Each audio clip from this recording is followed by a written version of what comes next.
నిర్మలాచారి గారు మన మధ్యలో ఉన్నారు. వాక్యాన్ని అందించడానికి వారు మన ముందుకి రాకమునుపు ఈరోజు చక్కని రాణి గారిని మీకు పరిచయం చేస్తాను. అంతా చక్కని వస్తుంది ఈరోజు. ఎందుకంటే మనం కూడా చక్కటోళ్ళం. దేవుడు మనల్ని అందరినీ చక్కగా చేశాడు కదా. ఎవరి అంటే మనల్ని దేనితో చేశాడు దేవుడు? మట్టి కాదు, ఎముకతో చేశాడు. ఎముకతో చేశాడు దేవుడు. కాబట్టి ఆదాము ఆ మట్టి కొంచెం మనకు అంటింది అనుకోండి, అది వేరే విషయం. అయితే మనం అంతా దేవునికి ఇష్టమైన వాళ్ళం కాబట్టి మరి దేవుడు మనల్ని అంత చక్కగా సృష్టించి, స్త్రీ అంటేనే ఒక చక్కదనం. ఇప్పుడు బైబిల్లో చక్కని స్త్రీలు ఎంతోమంది ఉన్నారు. చక్కని స్త్రీలలో ఒక స్త్రీని గురించి పొద్దున విన్నాము. మరి రెండో స్త్రీ ఎవరంటే ఎస్తేర్ రాణి. ఎస్తేర్ రాణి కూడా చాలా చక్కనిది. మనం ఎక్కడైనా ఎస్తేర్ రాణి గురించి పాంప్లెట్స్ చూసినా లేకపోతే ఆమె గురించి విన్నా చక్కని రాణి బొమ్మ కిరీటం పెట్టి ఉంటుంది, మనం చూస్తాం కదా. మరి అలాంటి చక్కని రాణిని ఈరోజు మనం వాక్యంలో చూద్దాం. వాక్యానికి వెళ్ళకముందు, ఎందుకంటే ఇప్పటి వరకు మన కల్చరల్ ప్రోగ్రామ్స్ చేసుకున్నాం, తిన్నాము, కాసేపు రెస్ట్ తీసుకున్నాము. మన మనసుని దగ్గరగా చేసుకుంటానికి, మన మనసుని దేవుని వాక్యంలో కేంద్రీకృతం అవటానికి, మన మనసు దగ్గరికి రావాలంటే మనం దేవునికి దగ్గరగా ఉండాలి. మనసులో ఎలాంటి ఆలోచనలు లేకుండా దేవుడు మాత్రమే మన హృదయంలో ఉండాలి, వాక్యం మాత్రమే మన హృదయంలో ఉండాలి.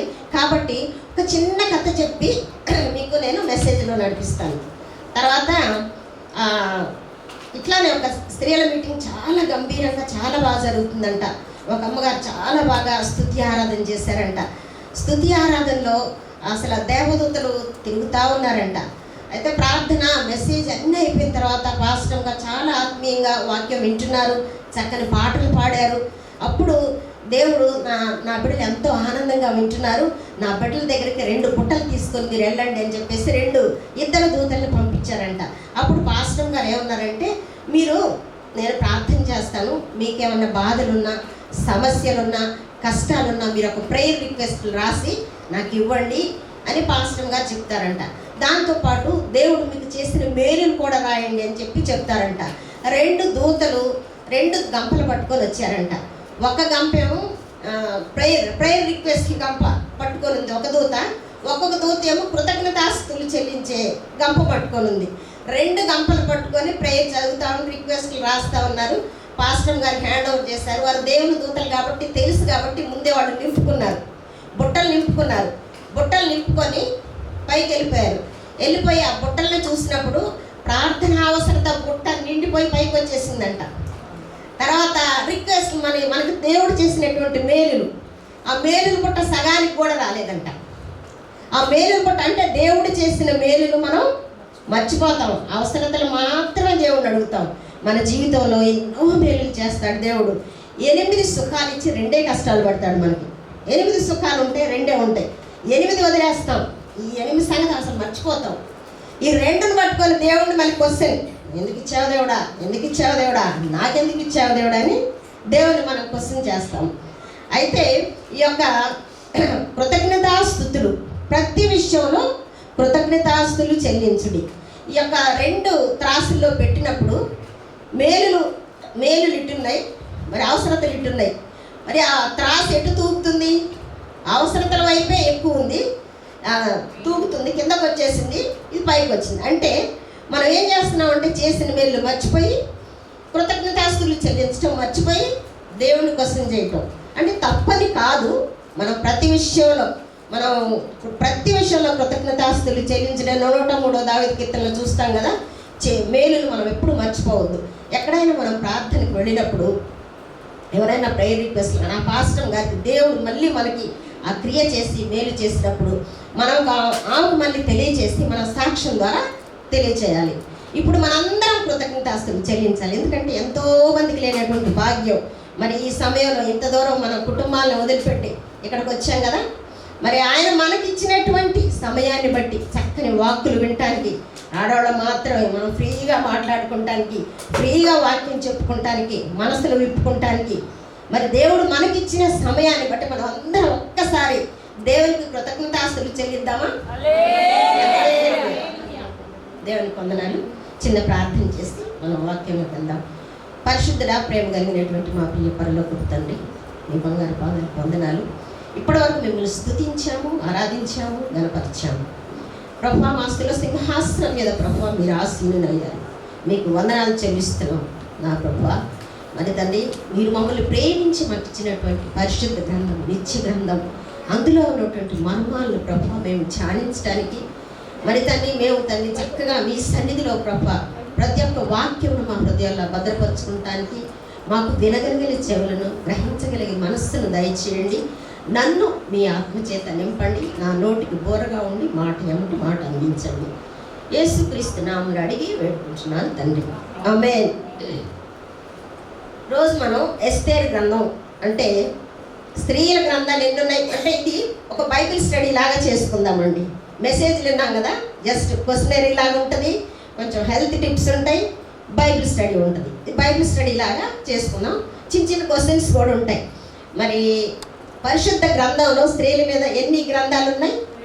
2 ఉన్నాయి. Right, very good. స్త్రీలో మనం తెలుగు వెళ్ళడం కదా, బైబిల్ చదువుతాం, చక్కగా చెప్పారు. మరి 2 గ్రంథాలు కూడా వాటికి చాలా దగ్గర సంబంధం ఉంది.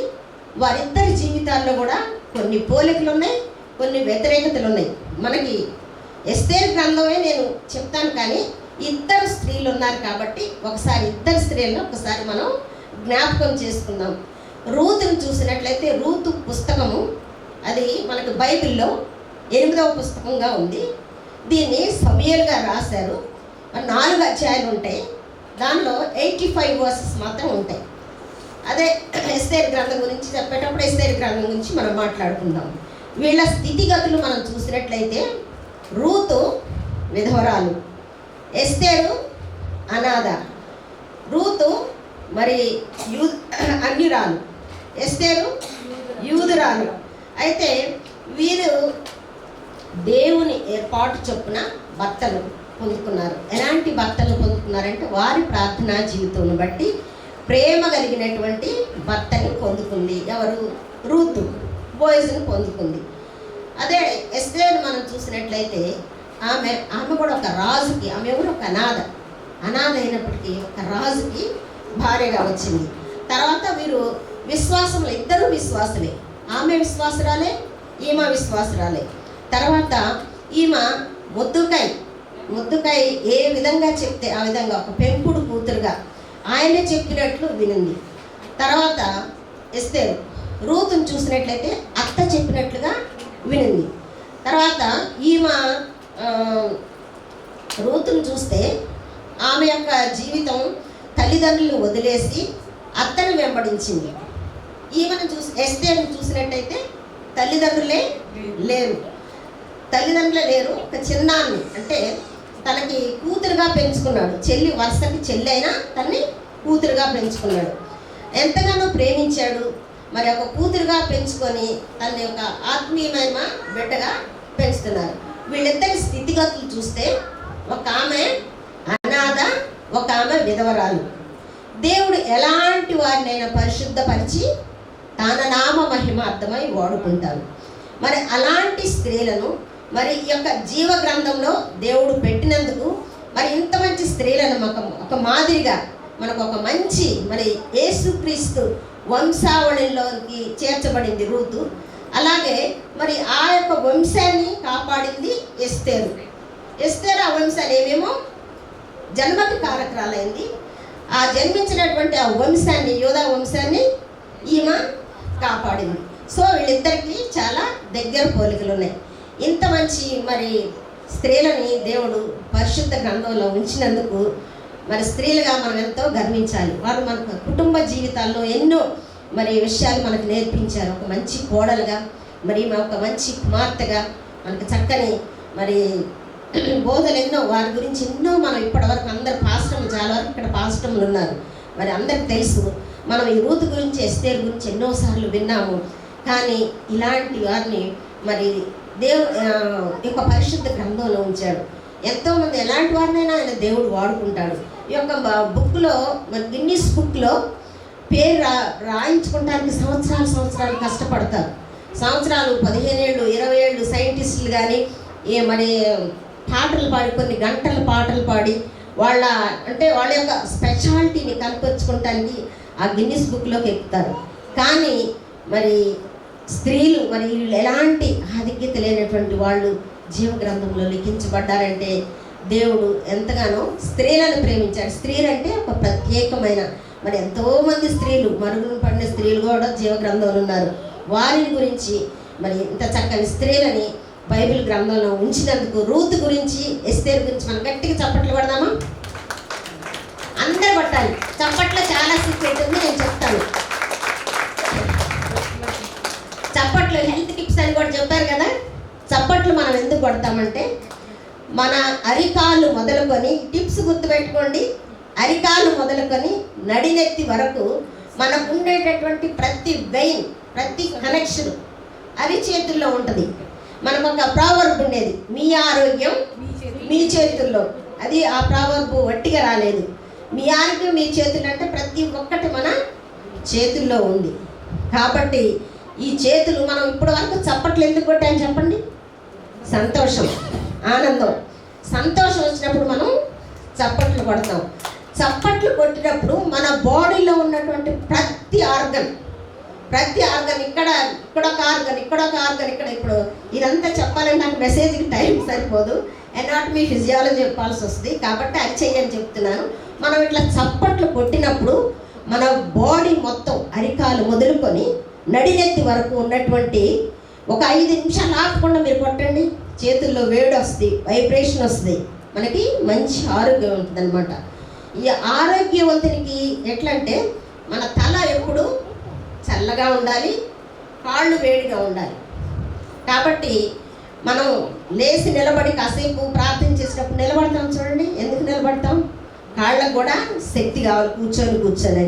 కాబట్టి మనం ఎప్పుడు దేవుని సన్నిధిలో ఉన్నా కూడా చప్పట్లు పడదాం. ఈ యొక్క చేతి గురించి మీకు చివరి వరకు వస్తానే ఉంటుంది మన ఆరోగ్య విషయంలో. తర్వాత ఎస్తేరు గ్రంథం, బైబిల్ స్టడీ అని చెప్పాను కదా. ఎస్తేరు గ్రంథం యొక్క మరి పుస్తకం పరిచయం, ఆ పుస్తకాన్ని మనం ఒకసారి పరిచయం చేసుకున్నాం.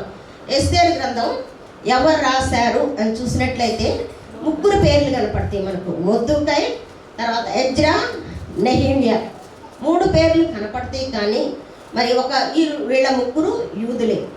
అయితే ఎక్కువ పర్సెంట్ మొర్దెకై రాశాడు అని ఒక నానుడి, అంటే తప్పకుండా ఒక యూదుడే రాశాడు కాబట్టి మొర్దెకై. ఎందుకంటే ఆ తాకీదులన్నీ చివరిలో లాస్ట్లో ఇద్దరు కలిసి, ఎస్తేరు మొర్దెకై కలిసి రాపిస్తారు కాబట్టి ఇది మొర్దెకై రాసి ఉండొచ్చు. ఎప్పుడు రాశారు ఈ గ్రంథాన్ని?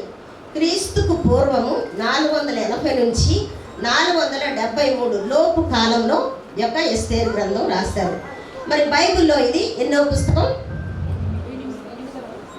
8వ పుస్తకం రూత్. ఇది 17వ పుస్తకం. ఎన్ని అధ్యాయాలు ఉన్నాయి? 10. వెరీ గుడ్, 10 అధ్యాయాలు ఉన్నాయి. తర్వాత ఎన్ని వచనాలు ఉన్నాయి? ఇది నేను చెప్తా, 167 వర్సెస్. తర్వాత ఈ యొక్క పుస్తకంలో ఎస్తేరు అంటే పుస్తకం మొత్తంలో ఉన్నటువంటి ముఖ్యమైన వ్యక్తులు ఎవరెవరంటే అహష్వేరోషు, వస్తి, ఎస్తేరు, మొర్దెకై, హామాను, హేగే. వీళ్ళందరూ కూడా ఈ యొక్క గ్రంథంలో మనకి అనేక రకమైనటువంటి మరి సందర్భాల్లో వస్తారు. ముందుగా ఎస్తేరు గ్రంథం అంటే అర్థం ఏంటంటే, కిరీటం. ఎస్తేరు గ్రంథం అర్థం కిరీటం. ఈ ఎస్తేరు గ్రంథం మరి పరోక్షంగా మరి దేవుని ప్రణాళిక ప్రకారమే ఎస్తేరు గ్రంథం రాయబడింది. ఈ గ్రంథంలోని సంగతులు వాటంతటా అవి జరగలేదు, కానీ దేవుని ప్రణాళిక చొప్పున అవి జరిగినాయి. అయితే ఇప్పుడు మనం ఎవరినైతే చెప్పుకున్నామో, అహష్వేరోషు రాజు గురించి చెప్పుకున్నాము, వస్తి, ఎస్తేరు, మొర్దెకై, హామాను, హేగే. వీళ్ళ గురించి 2 నిమిషాలు వాళ్ళని పరిచయం చేద్దాం. వాళ్ళ గురించి తెలిస్తే మనకి వాక్యంలోకి వెళ్ళినప్పుడు ఈజీగా అర్థమవుతుంది. అహష్వేరోషు ఈ రాజుగారు అంటే ఈయన పేరుకి బైబిల్లో ప్రతి ఒక్క పేరుకు ఒక అర్థం ఉంటుంది. పేర్లో అర్థాలంటే ఆ అర్థానికి తగ్గట్టుగా వారు పేరు అర్థానికి తగ్గట్టుగా జీవించారా, లేక వాళ్ళు ఆ పేర్లు ఆయా భాషల్లో, అనేక భాషల్లో, ఇది గ్రీకు భాషలో బైబిల్లో లేదు, కానీ అధ్యయన బైబిల్స్లో చూసినట్లయితే షవర్షా, మరి యొక్క పేరు, ఈయన పేరు షవర్షా అని కూడా పిలుస్తారు.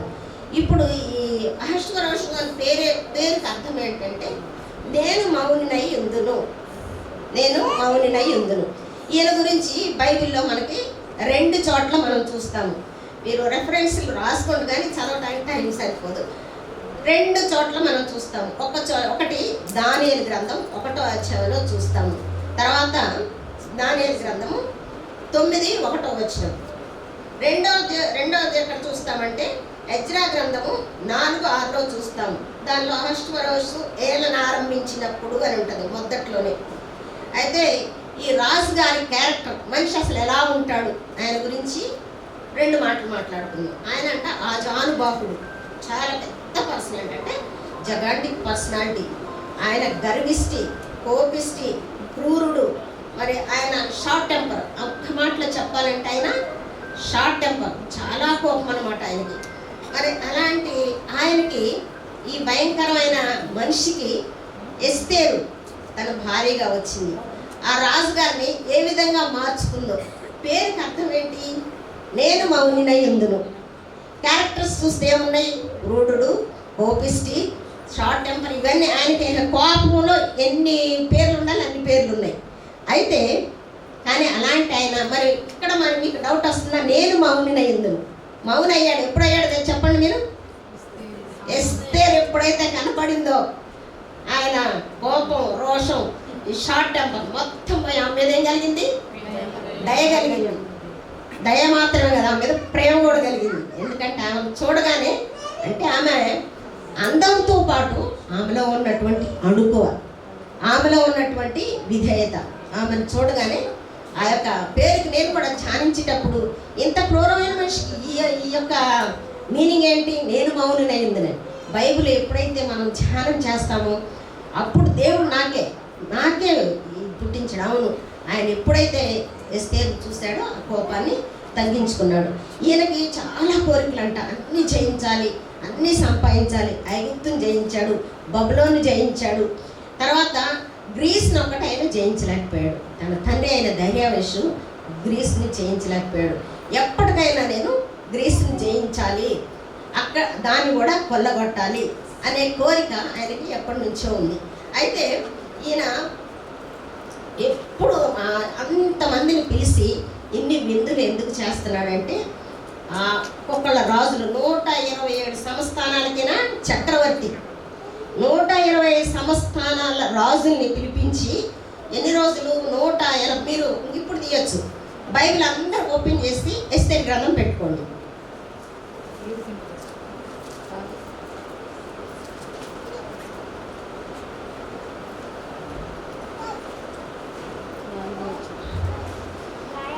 నూట 27 సంస్థానాల నుంచి ధనికుల్ని, రాజుల్ని, వీళ్ళందరినీ పిలిపించి ఈయన విందులు చేస్తున్నాడు.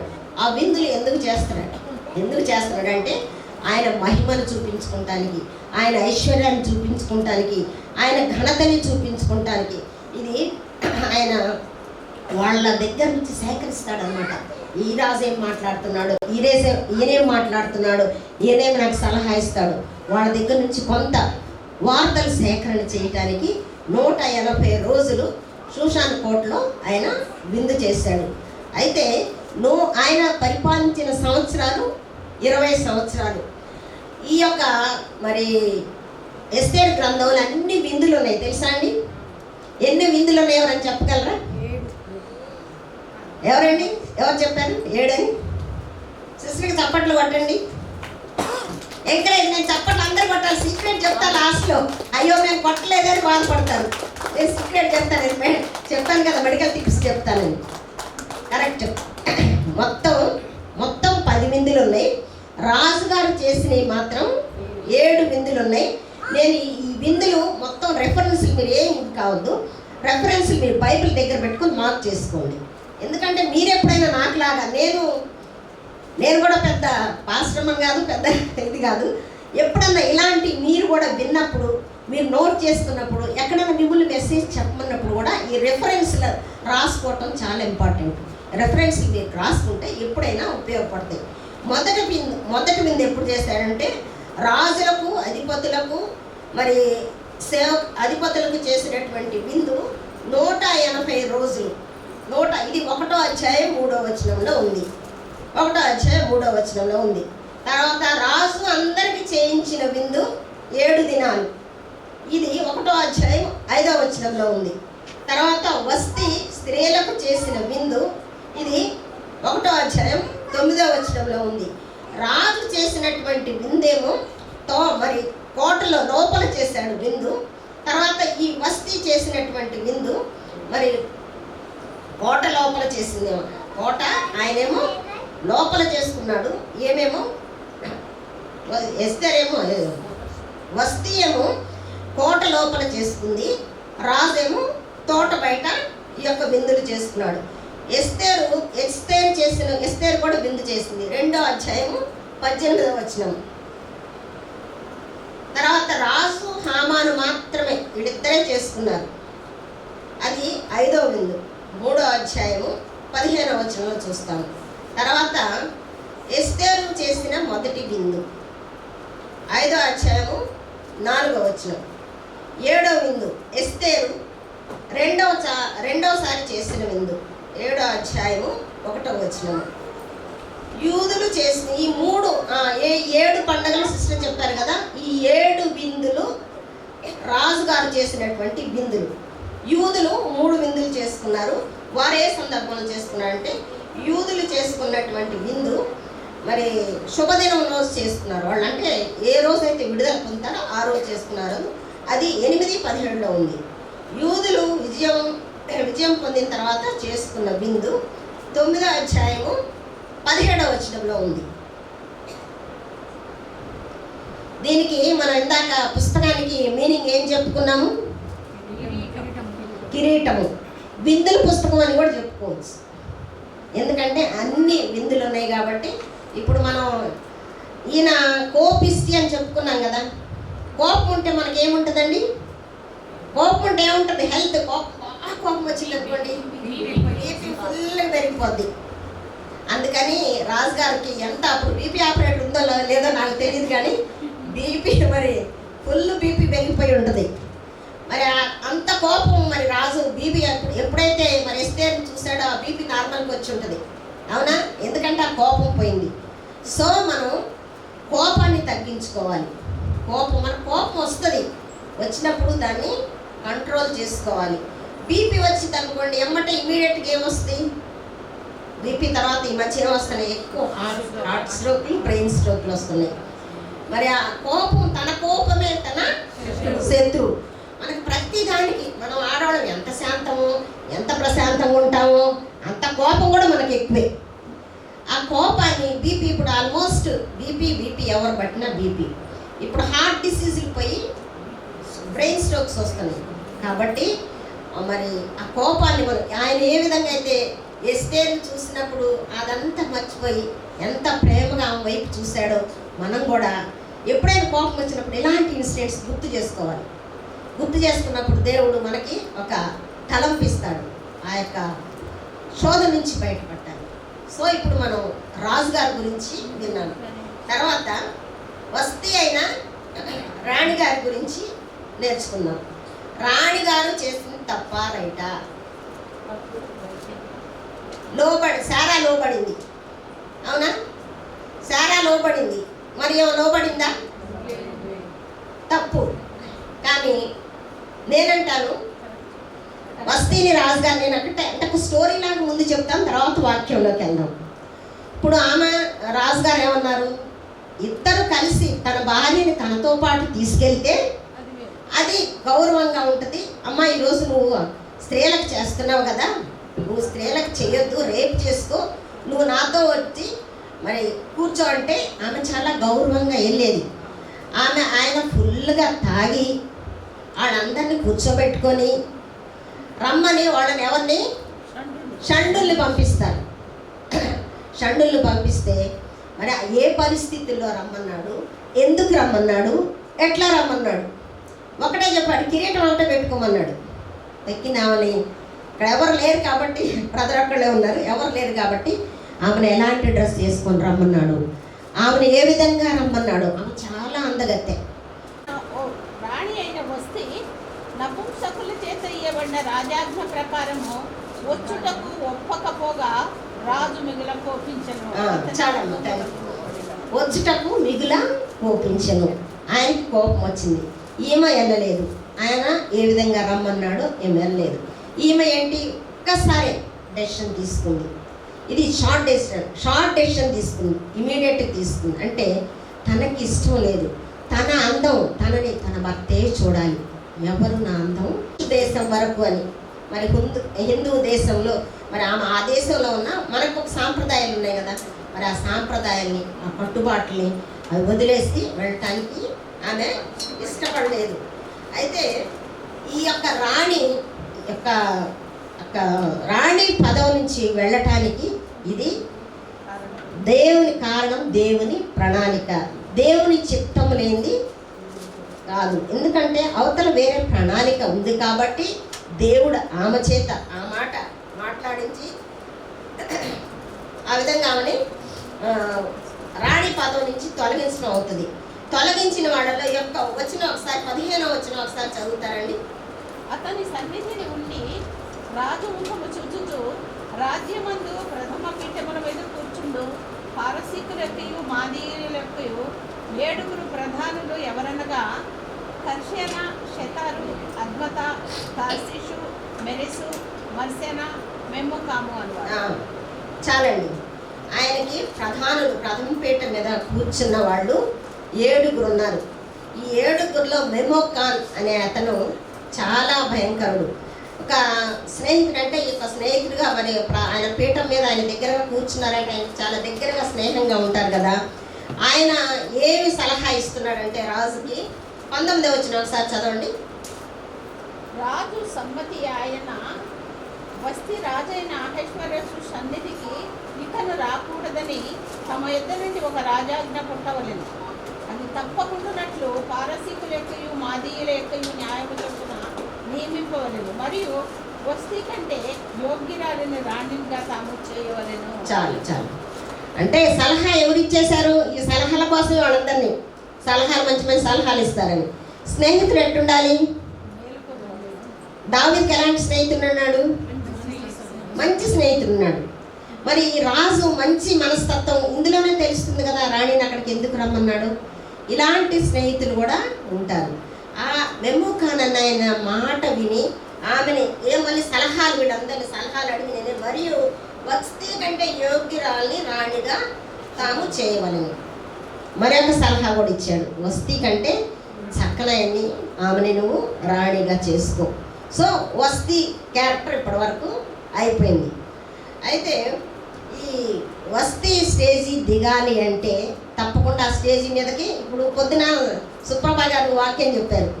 ఆమె స్టేజీ దిగిపోయింది. ఇప్పుడు వచ్చి నేను ఎక్కుతాను స్టేజ్ అంటే ఎక్కనిస్తారా? హేమ గారు ఎక్కలేరు. స్టేజీ మీద ఈ టైంలో ఉండాల్సింది ఎవరు? నిర్మలానే. కాబట్టి ప్రతిదానికి సమయం కలదు. మరి మనం చిన్నప్పుడు నాన్-టేల్ స్టోరీస్ ఉండేవి. మాకు వీక్లీ వన్స్ ఒక క్లాస్ ఉంటుంది. మర్చెంట్ ఆఫ్ వెనిస్ అని చెప్పేసి ఒక నాన్-టేల్ ఉండేది. దానిలో క్యారెక్టర్ ఏంటంటే ఒక క్యారెక్టర్ పెట్టండి, క్యారెక్టర్ అయిపోయేదాకా అదే క్యారెక్టర్ ఉంటుంది. తర్వాత రెండో క్యారెక్టర్. ఈ యొక్క క్యారెక్టర్ షేక్స్పియర్ రాశారండి. ఇది షేక్స్పియర్ ఈ నాన్-టేల్ రాశారు.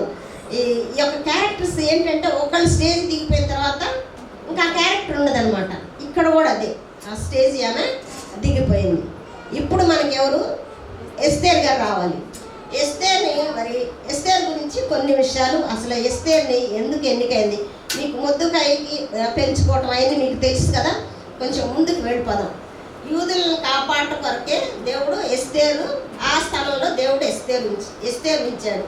ఎస్తేర్ని ఎందుకు ఉంచాడంటే ఆమెలో ఉన్నటువంటి గుణగణాలు, ఆమెలో ఉన్నటువంటి మంచితనం. ఆమెకేముంది? విధేయత ఉంది, ప్రార్థనా శక్తి ఉంది, ధైర్యం ఉంది, విశ్వాసం ఉంది, అందం ఉంది. అన్నిటికంటే దేవుని హస్తం ఆమె మీద ఉంది. ఇవన్నీ ఉన్నాయి కాబట్టే అక్కడ మరి ఒక అనాథైనటువంటి బిడ్డ ఆ యొక్క రాజకోటలోకి తీసుకురావటానికి ఆమెకి అన్నీ కావాల్సినటువంటి అందంతో పాటు అణుకు కూడా ఉంది. ఈమెకి ఒక ఎస్తేర్ అనే కాదు, అనేక పేర్లు ఉన్నాయి. 4 భాషల్లో 4 పేర్లు ఉన్నాయి. ఎస్తేర్ అనగా ఏంటి మీ అందరూ తెలుసు, రైట్? Very good. ఎస్తేర్ అంటే నక్షత్రము. ఆ నక్షత్రము ఇది గ్రీక్ భాషలోని పేరంట. హెబ్రీ భాషలో హదస్స. తల్లిదండ్రులు, ఇదెవరు? తల్లిదండ్రులు పెట్టిన పేరు. హదస్స అనగా గొంజి చెట్టు. గొంజి చెట్టు అంటే చాలా సువాసన కలిగినటువంటి చెట్టు. గ్రీక్ భాషలో వచ్చేసరికి ఎస్తేరు. ఎస్తేర్ అంటే నక్షత్రము. తర్వాత పర్షియన్ భాషలో స్టారా. పర్షియన్ భాషలో స్టారా. లాటిన్లో హెస్టారా. హెస్టారా. ఈ హెస్టారా అన్న స్టారా అన్న ఒకటే మీనింగ్ నక్షత్రము. అన్ని పేర్లకు ఒకటే మీనింగ్ నక్షత్రము. హదస్స అంటే మాత్రం గొంజి చెట్టు, సువాసన కలిగినటువంటి చెట్టు. మనం చెప్పుకున్నట్టుగా ఈ యొక్క మరి అనాథని ఆమె పర్షియన్ దేశస్తురాలు. పర్షియన్ దేశం అంటే ప్రస్తుతం ఇరాన్ అన్నమాట. మొద్దుకై తన పినతండ్రి కాబట్టి తన కుమార్తెగా పెంచుకున్నాడు. మొద్దుకై అనగా ప్రతి పేరుకి అర్థం ఉంటుందని చెప్పాను కదా. అహశ్వరోష్ అంటే ఏం చెప్పాను? మౌని ఏంటిని. ఎస్తేర్ అంటే చాలా మీనింగ్స్. ఎస్తేర్ అంటే నక్షత్రము. ఇక్కడ మొద్దుకై. మొద్దుకై అంటే కొద్దివాడు. కొద్దివాడు అంటే నాలాగే. నేను కొద్దిగా హైట్ తక్కువే ఉన్నాను కదా, మరి అట్లానే ఆయన పేరు కూడా కొద్దివాడని అర్థం. మరి ఎస్తేర్ని రాణిగా ఎప్పుడు సిద్ధపరిచాడంటే, ఎప్పుడైతే వీళ్ళు సలహా ఇచ్చారో, సలహా ఇచ్చినప్పుడు ఆయన ఈ యొక్క తాకీదులు, అప్పుడు అన్ని తాకీదులు పంపించేవాళ్ళు కదా, అది చూసి అమ్మ మరి ఇట్లా రాజుగారి దానికి మరి నువ్వు కూడా చక్కగా ఉంటావు, నువ్వు కూడా సిద్ధపడు, నిన్ను కూడా రాజకోట్లో ఎంతో మెంటలీగా ఆయన్ని ప్రిపేర్ చేసి ఉండొచ్చు, ఆమెని ప్రిపేర్ చేసి ఉండొచ్చు. అయితే ఆ ప్రిపరేషన్లో ఏమి రాశారంటే గోపరస తైలము. గోపరస తైలం. ఈ గోపరస తైలంతో 6 నెలలు. గోపరస తైలం మనం బైబిల్లో అనేక చోట్ల చూస్తాం. ఒకటి మరి ప్రత్యక్ష గుడారంలో మరి రాజుల్ని అభిషేకించడానికి, యాజకుల్ని అభిషేకించడానికి ఈ యొక్క గోపరసం వాడతారు. అలాగే మరి యేసు ప్రభు చనిపోయినప్పుడు కూడా ఆయన బాడీకి కూడా ఈ యొక్క గోపరసాన్ని రాశారు. తర్వాత ఇది ఔషధానికి కూడా, మెడిసిన్గా కూడా ఉపయోగపడుతుంది. ఇంకొక 6 మాసములు సుగంధ వర్ణములతోనూ సిద్ధపాటు చేశాను. సుగంధ వర్ణములు అంటే అవి ఏంటంటే నిమ్మగడ్డ, తర్వాత olive oil, Nimmagadda, olive oil, తర్వాత ఇంకొక ఆయిల్ ఉంది, ఆయిల్ పేరు గుర్తురాడు, సాఫ్రాన్.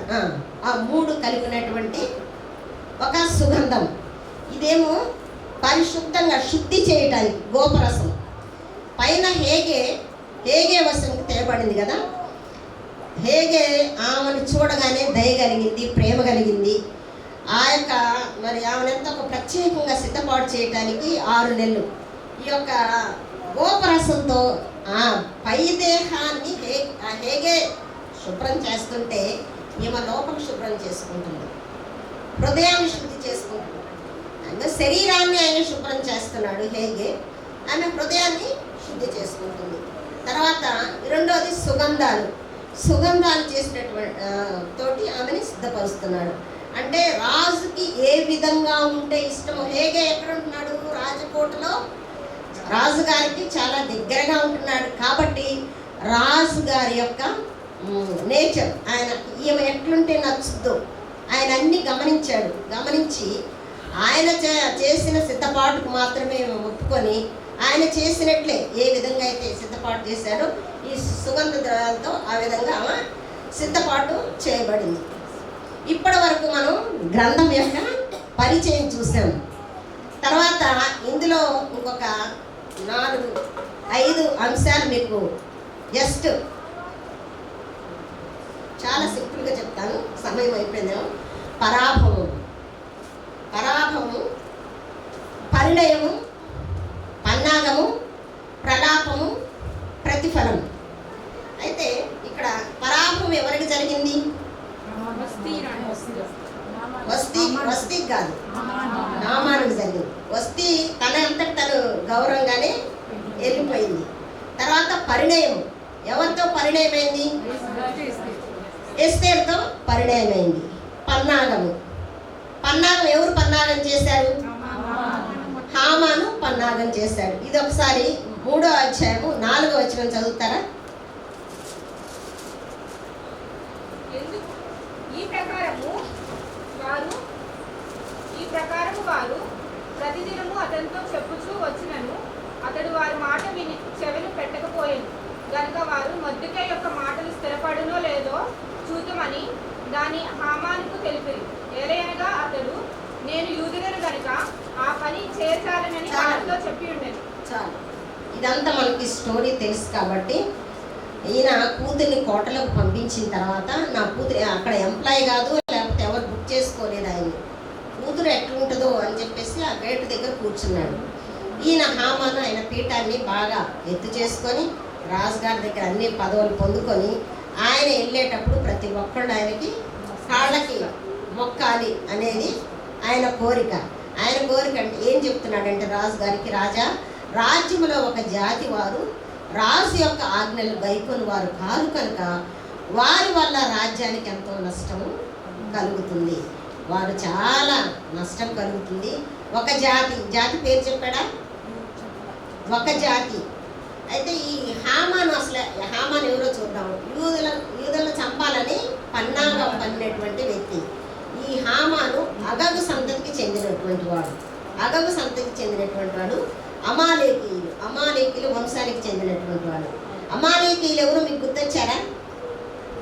అమాలేకీయుల మరి మోషే యుద్ధానికి తీసుకెళ్ళినప్పుడు మోషే చేతులు పైకెత్తినప్పుడు ఇశ్రాయేల్ గెలుస్తున్నారు. రెఫేదీం దగ్గర మరి అక్కడ యుద్ధం జరుగుతుంది.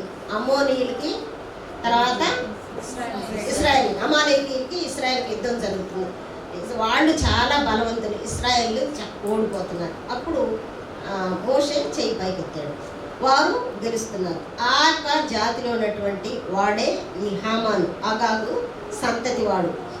అంటే అప్పుడే సౌలు రాజైన తర్వాత సౌలుకి చెప్తాడు ఏమని, ఈ యొక్క అమాలేకీయుల్ని ఎవ్వరిని ఉంచొద్దు, వీళ్ళందరినీ సమూలం చెయ్యాలి, చంపేసేయాలి. అంటే సౌలు ఏం చేస్తాడంటే అగాగు అనే వ్యక్తిని బ్రతకనిస్తాడు. అగాగును బ్రతకనిచ్చి ఆయన్ని, తర్వాత గొడ్లని, మేకల్ని, తర్వాత మంచి మంచి ఇష్టమైనవన్నీ ఏరుకొని అది తీసుకొని వస్తాడు. ఇది ఒక్కసారి మనం యొక్క రెఫరెన్స్ చదువుదాం. 1 సమూయేలు 15:8-9.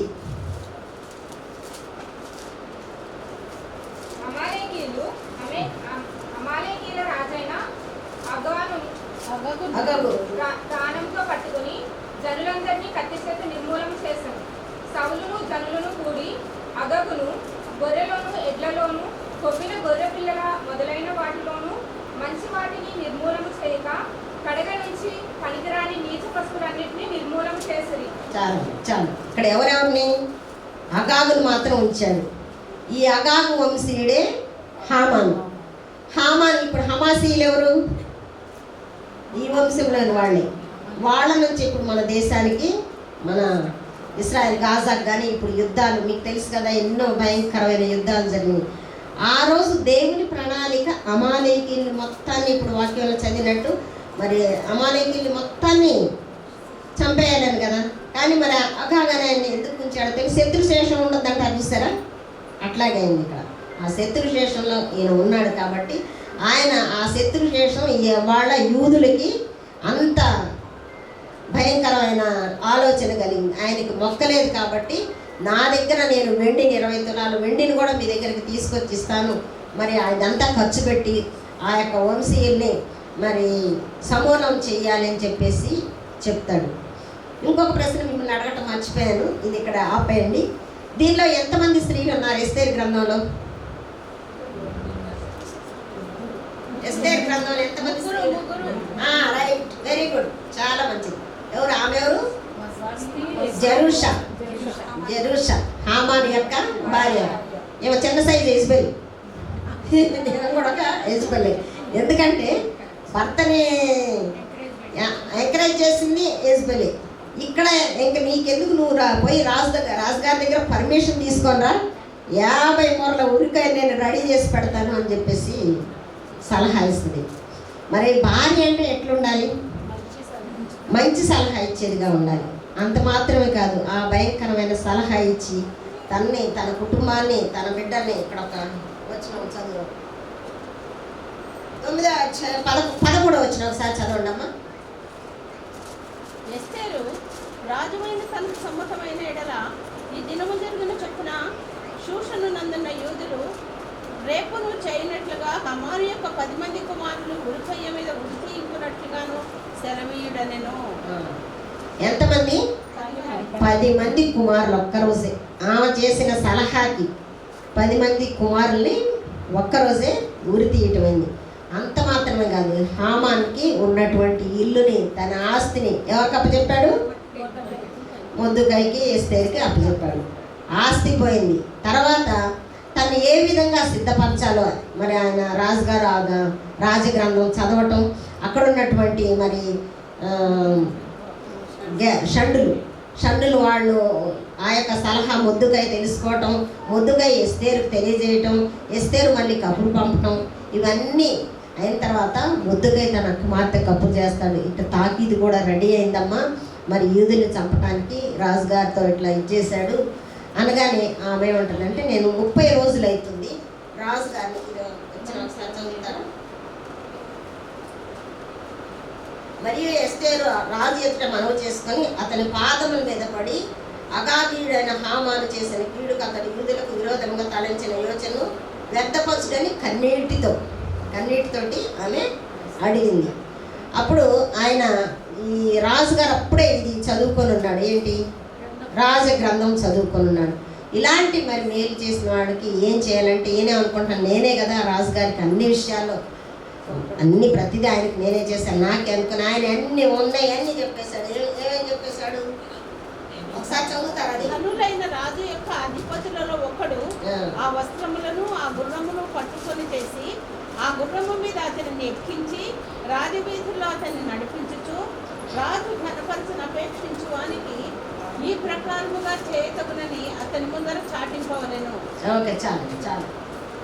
అంటే ఏదైతే హామాను ఎక్స్పెక్ట్ చేశాడు అదంతా మొర్దెకైకి చేశాడు. ఎందుకు చేశాడు? మొర్దెకై ప్రతి దానికి ఓర్చుకున్నాడు. తర్వాత తన ప్రాణాన్ని కాపాడాడు రాజు. అప్పటి వరకు కూడా ఆయన ఎవరు కాపాడారు అనేది కూడా ఆయన మైండ్ చేయలేదు రాజుగారు. అప్పుడు తెలిసినప్పుడు హామాన్ని హెచ్చించాడు. సో హామాను మరి అంత ధైర్యం చేసి కూతురికి కబురు పంపించినప్పుడు, నేను ఈ భయంకరమైన పరిస్థితులు మరి రాజుగారి వద్దకు ఎండక 30 రోజులు పైన అయింది, నేను నశించదను, నేను ఒకళ్ళ చచ్చిపోతే ఇది ఎక్కడ ఉంటుందంటే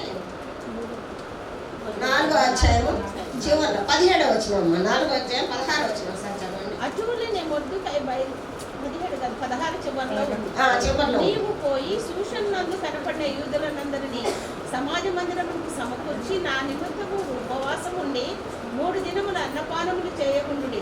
నేనును నా పనికత్తెలను కూడా ఉపవాసమున్నము. ప్రవేశించుట న్యాయ వ్యతిరేక్తముగా ఉన్నను నేను రాజునందుకు ప్రవేశించుదును. నేను నశించదను. నేను నశించినా పర్వాలేదు, నేను నశించిపోయినా యూదులు నా జనాంగం వాళ్ళు బ్రతికితే చాలు. కాబట్టి ఈ యొక్క కబురు మరి మొర్దెకైకి పంపించి ధైర్యం చేసి రాజుగారి వద్దకు వెళ్ళినప్పుడు రాజుగారు ఆయన చేతిలో ఉన్నటువంటి దండం, అసలే కోపదారి, ఆ దండం ఇసిరి కొట్టకుండా ఆమె వైపు చూపించాడు. ఆమె మీద దయ కలిగింది, ప్రేమ కలిగింది. ఈ రాజ్యంలో నీకు ఏం కావాలి అని చెప్పేసి అంటే, మా యొక్క యూదుల్ని చంపేయడానికి హామాన్ స్టోరీ అంతా మీకు తెలుసు కదా, ఆ విధంగా చేశాడు. తాకీదు కూడా రెడీ అయిందంటే రాజు అంటాడు, ఇంత తాకీదు రెడీ అయిపోయింది, రాజముద్ర కూడా అయింది, దానికి కష్టం కాకపోతే చిన్న మార్పులు చేస్తామని దానిలో ఏం చేస్తాడు, చిన్న ప్రార్థన చేసుకున్నాం. పరిశుద్ధుడా, ప్రేమ కలిగినటువంటి మా ప్రియ పరలోకపు తండ్రి, నీ బంగారు పాదాలు వందనాలు, స్తుతులు, స్తోత్రాలు చెల్లిస్తున్నాం. ఈ సాయంకాల సమయంలో ప్రభా ఈ రీతిగా ప్రభా జీవ గ్రంథంలో ఉన్నటువంటి ఇదిగోనైనా సత్యాలను ప్రభా మేము ధ్యానించడానికి, మరి గ్రంథంలో ఉన్నటువంటి మర్మాలను తెలుసుకుంటానికి మాకు అందరికి ఇచ్చిన ధన్యతను బట్టి వందనాలు. ఈ వాక్యం మాలో నీరు కట్టి ఫలింపచేసి ఎస్తేరులాగా ప్రభా మేము అపాయాలు, తొందరలు, శోధనలు వచ్చినప్పుడు తల్లి మేము బలహీనలు కాక బలవంతులుగా ఉండి ప్రార్థన ఎందుకు పట్టుదల కలిగి విశ్వాస యాత్రలో ముందుకు సాగుటకు మీ యొక్క సహాయం దయచేయండి. మేము బలహీనమైన ఘటాలమే కానీ తల్లి ప్రార్థించే బలమైన ఘటాలం తల్లి, ఎందుకంటే స్త్రీలు ప్రార్థించగా ఎన్నో కార్యాలు జరిగింది తల్లి. అలాంటి ప్రార్థన మాకు నేర్పించండి. ఈ భయంకరమైన పరిస్థితుల్లో ప్రభా మమ్మలను, మా కుటుంబాలను ప్రభు, మా యజమానులను, మా పిల్లల్ని ఈ యొక్క శోధనలో పడకుండా తండ్రి మేము కాపాడుకుంటకు ఎస్తేరు కలిగినటువంటి జ్ఞానము, మెళుకువలు మాకు దయచేయమని ఈ కృపలో ప్రేమలో మమ్మల్ని అందరినీ భద్రపరచమని మా ప్రభు రక్షకుడు యేసుక్రీస్తు ద్వారా ప్రార్థించడానికి వేడుకుంటున్నాను తండ్రి.